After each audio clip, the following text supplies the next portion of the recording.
Yes, nibyo koko reka nongere ngusuhuze kandi kwifurize ibihe byiza amahoro y'Imana akomeze abane nawe. Uri kuri channel yawe utuntu n'utundi twubwira ngo ugomba kuba warakoze subscribe ugakora kuri kakazogera kugira ngo amakuru ibituntu twose tuzajya tunyura kuri iyi channel tuzajya duhita tukugeraho gatanu kuri gatanu. Muri aka kanya nkaba ngufitiye inkuru idasanzwe, inkuru ikomeye cyane iri kuvugwa cyane mu bitangazamakuru no ku mbuga nkoranyambaga zigiye zitandukanye, aho imbwa y'impigi y'abashinzwe umutekano yafashe umugabo wahigwaga bukware arimo kugenda kururinda hasi aho mu bihuru.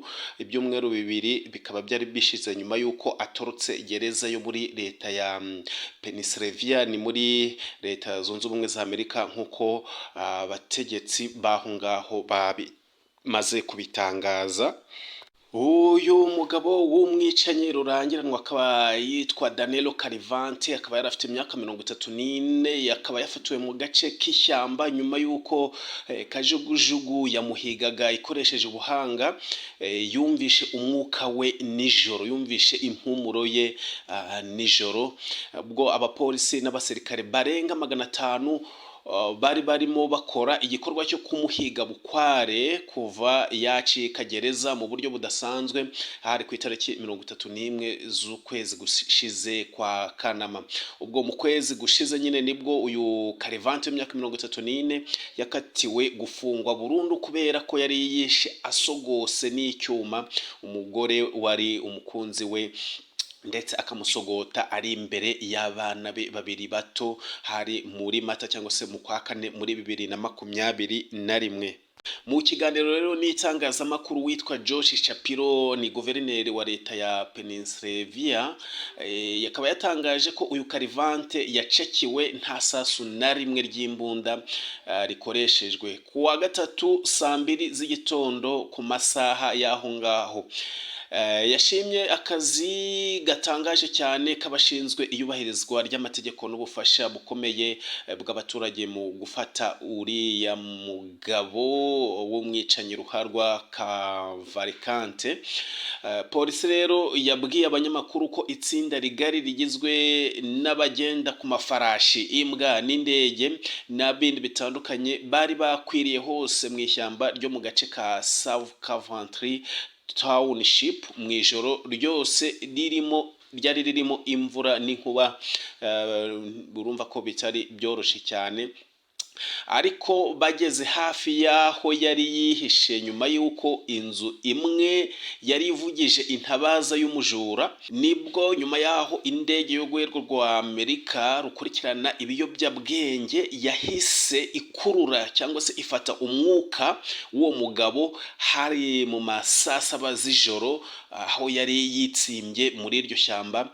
Ariko iyo ndege yo byabaye ngombwa ko ihita ihava kubera ko ikirere cyari kimeze nabi kubera iyo mvura yagwaga ndetse yivanzemo n'inkuba. Ikirere cyari kitameze neza cyane. Hari irindi tsinda rito ryatangiye kumugenda runono rikurikiye ahabonetse uwo mwuka guhera mu masaa 10 z'igicuku.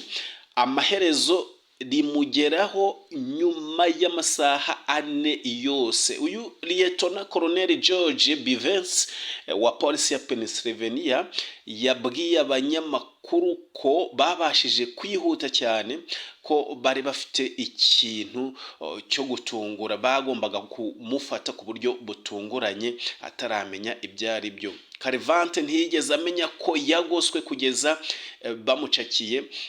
Ibyo ariko ntibyamubujije gukomeza gushaka gucika no kubarwanya ku buryo bukomeye cyane ko yagendaga hasi akurura inda cyangwa se ibyo bita gukororinga, kandi akaba yarafite n'imbunda yari yibe ahantu fulani mu igaraje. Urumva yuko rero yabarwanyije cyane nk'umuntu wari ufite nawe imbunda, kandi akaba asanzwe ari umwicanyi ku rwego rwo hejuru.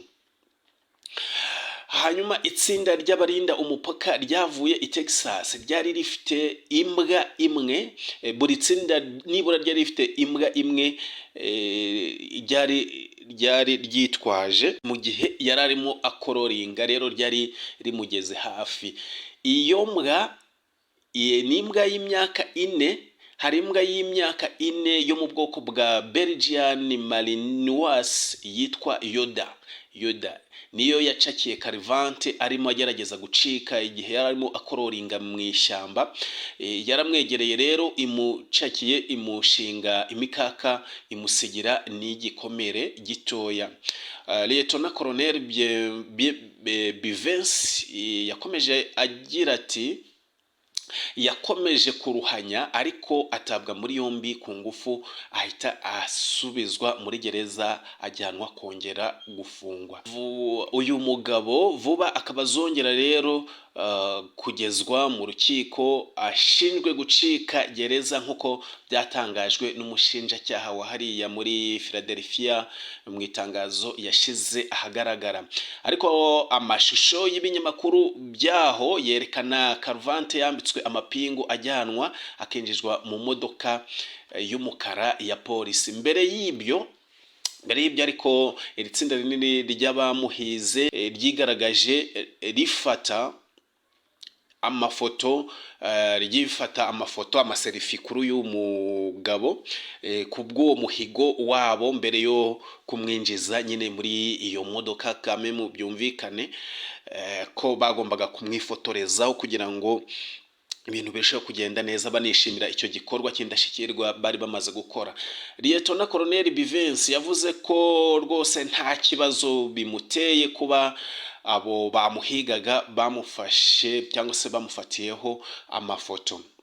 Nako yasobanuye avuga ati nyine abo bagabo n'abagore bari bakoze akazi gakomeye kandi mu bihe bigoye, bari batewe ishema rero n'ako kazi kabo, nta kibazo bitwaye kuba bifotozanyije cyangwa se bamuriyeho selfie bakamurya amafoto.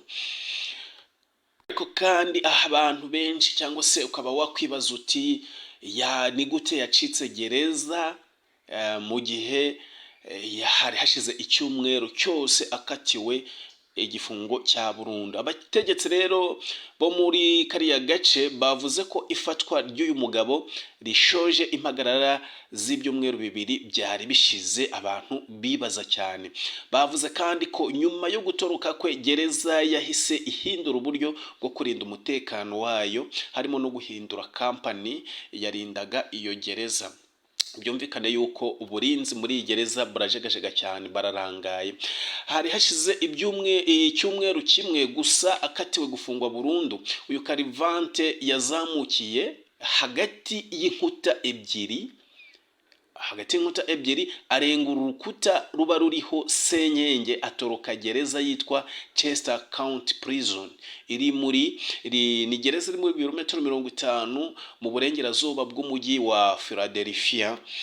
Muri iyi gereza kandi, muri gereza yarategereje, akaba ategereje kwimurwa akajyanwa ahandi mu yindi gereza nk'umuntu wari umaze gukatirwa burundu, ariko nyine yari agitegereje mu gihe cy'icyumweru cyose. Aba baciye muri humya, azamukira hagati y'inkuta ngo ebyiri, arasimbuka arenga senyenge, abagiye gutyo.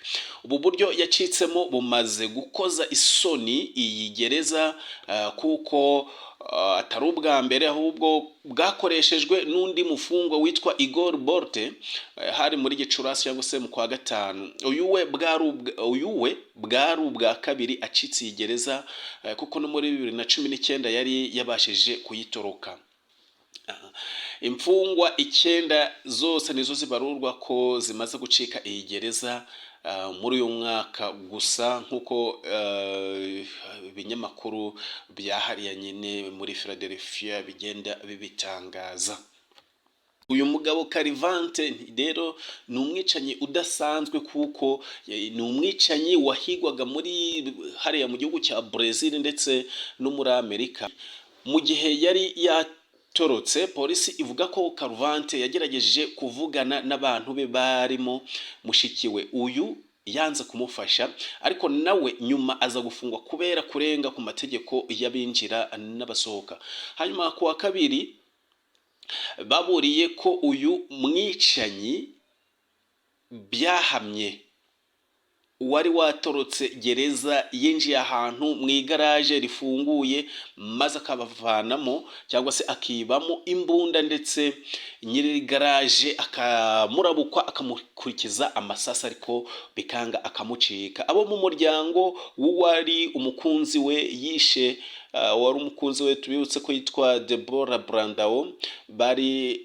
barinzwe na polisi amasaha 24 kuri 24 kugira ngo uyu Cavalcante atongera kuza kubahemukira cyangwa se nabo akaba yabivugana.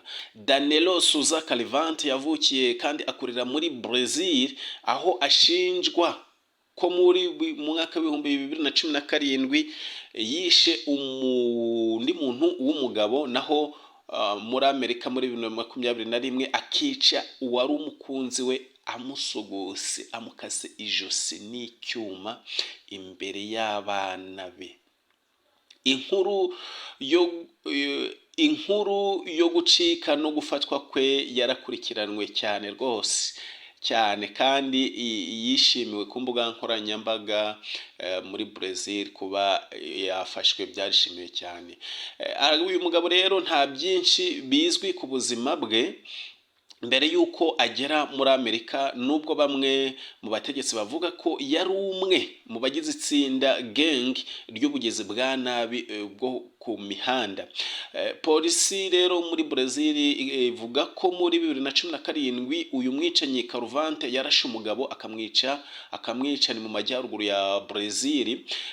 Bari bapfuye iki? Bari bapfuye icyo igikekwa ko ari ideni rijyanye no gukora imodoka. Ubwo nyine akaba Cavalcante yari yarakoreye umuntu imodoka, noneho wenda akamujyamo ideni ntamwishure, undi agahitamo kumwica hariya mu majyaruguru y'igihugu cya Brazil. Nyuma yo kumwica rero yatwaye telefone ye maze ahunga akoresheje imodoka. Ariko nanone reka nkwibutse uburyo yaje kubana n'uriya mukunzi we arimo gushinjwa, kandi bikaba byaramuhamye kuba yaramwishe amusogose imbere y'abana. Ubundi byagenze biti? Amaze guhunga Brazil ageze muri Amerika, uyu Cavalcante yagiye kuba muri leta ya Pennsylvania, maze vuba ahita atangira gukundana n'uriya mukobwa cyangwa se umugore yitwa Danelo Cavalcante, undi munya-Brazil wari utuye hafi aho. Nawe Danelo Cavalcante ni nawe yari umunya-Brazil mwene wabo. Urumva ko bari baturanye, amusanga mu gace, batangira gukundana. Hanyuma mu kiganiro yahaye CNN, uwitwa Sara akabavukana na Danelo yavuze ko bigitangira Cavalcante yitwaraga neza kuri we ndetse n'abo mu muryango we n'abana be babiri, kandi asa n'umuntu usanzwe pe. Gusa kenshi yabaga acecetse, ari umuntu utuje, ariko akaba yitegereza cyane kandi akunda kugenda yifatafata. Sara yabwiye CNN ko Danelo yahoraga avuga ko amufuhira bikomeye, kwiye asinze, amaze gusinda, amaze kunywa agacupa wundi ko kandi akomeza kwinjira no muri telefone ye. Ariko kandi mu Kuboza cyangwa se mu kwa 12 2020 Danelo yasabye polisi kumurinda ihohoterwa rya Cavalcante. Nyuma abashinjacyaha bamenye urugomo rwe, harimo igihe yakubise Danelo akamwirukana mu rugo rwe. Mu kindi gikorwa yamwirukanye akoresheje icyuma, nk'uko ibinyamakuru byakomeje kugenda bibitangaza. Ariko muri Mata 2021 Cavalcante asogota Danelo n'icyuma inshuro 38 imbere y'abana be babiri bari bafite imyaka 4. Umwe yari afite imyaka 4, undi afite imyaka 7. Abakoraga iperereza bakeka ko yamwishe nyuma y'uko Danelo amenye iby'inyandiko zo kumufata za Brazil, akamubwira ko azabivuga. So Cavalcante yahise afatwa ajya gufungwa, maze mu kwezi gushize akatirwa gufungwa burundu.